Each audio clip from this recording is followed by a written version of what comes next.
drawing up a very simple development such as this sort of cube shape here, to start with, I'm just going to use some really basic numbers. So I'm going to say that each of these is 50 millimeters by 50 millimeters. So what I'm going to do to start with is draw my width as 200 millimeters and my height as 50 millimeters. Remember, there's more than one way that we can do this, so don't overthink it all too much if you don't agree entirely with the way that I go about doing it. For the other cross member, I'm going to go a width of 50 millimeters and a height of 150 millimeters. Use my black selection arrow to select them both. I'm then going to align the middle of them like that, and then with my aligned key object, I'm actually going to start by aligning the right hand edge, okay, and then use align key object. I'm going to go minus 100 in this case. The reason it's minus 100 is because from that edge, that's 50 millimeters, and then I need another 50 millimeters there. That might just be something that you need to play around with, okay? Now, be aware that these objects are not locked together. Oops, I've made a mistake, okay? So if you want them to be locked together, there's a couple of different ways that we go about doing this. If you're working with lots of other stuff and you're scared of moving something, if we select them both using the black selection arrow, you can go right click and group. You can also use Command G on your keyboard, okay? And now they are grouped together and they can't move. Now, we talked about the fact that if you cut this all out using the laser cutter will cut all of these out. So we don't want that, all right? So what we want to do is we want to use the Pathfinder tool to unite them, and then we are left with that cross shape, okay? Now, there's lots of different ways that we could do this because we need to add the little tabs or allowances onto the sides, okay? And again, different ways of doing it. Maybe we could have started doing something a little bit bigger to start with. So what I'm going to do here is I'm going to make it 50 by, I don't know, 20, let's see. And that tab is going to end up in that space there, all right? Now, to make this triangular shape a cutout, so for our notching, okay, different ways that we could do this. One way that we could do it is use our white selection tool, and we could just pull that in. It's a little bit risky because we might skew it like that accidentally, okay? But we could do that. Notice that my top line is in pink there. It's showing that that's still straight, okay? And then use my black selection arrow to move that back, all right? It's a little bit tricky now to line up all of those perfectly, so we can't line them up in the same way. We could align the right-hand edge of these two objects, all right? But we can't align this to this. It will hopefully snap to it, okay? If you were happy with that, the thing to do would be then just Command C, Command V, okay?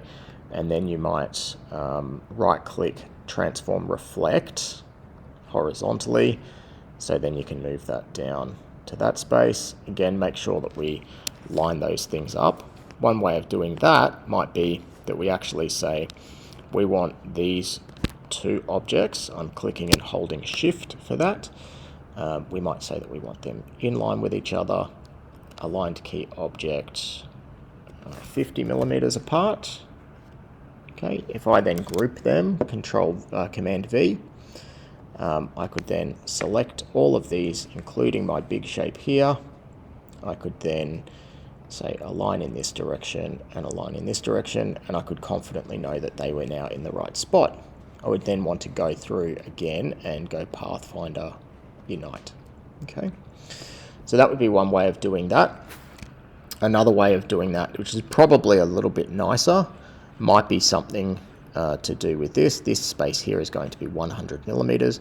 So I'm going to go 100 by 20, okay? And we might integrate some curves in the corners like this. We don't want all four. If we just select these two, it should just do, I didn't hold shift, select, select. Okay, so that might be a nicer approach. It will go red when it gets to its maximum. Okay, that might be a nice way of doing it. If you want it to be a straight line across, I would probably encourage you to do something along these lines. I'm going to delete that line using my white selection tool. I'm going to move this out here so we can see it a little bit better. You might go and do something like this. I'm going to click on that anchor point, make it 10 millimeters in, and then I've got a nice point there that I can go on. Okay, I would go and do the same thing down this end. Click on this anchor point. I'm going to make it 10 millimeters. This time it's at 180 degrees. Click on my line there. Okay, and I can join them up. Get rid of these ones using my white selection tool. Okay, now be aware this, I don't know, what do you call this one, a rhombus or trapezium or something like that. These are not all connected as one shape. Okay, so what we actually would want to do is select all of those and go Command J to join the shape. Okay, oops, right, but that is now connected all as one. We could get that in the right place, we could copy and paste it, and we could do that process again where we unite.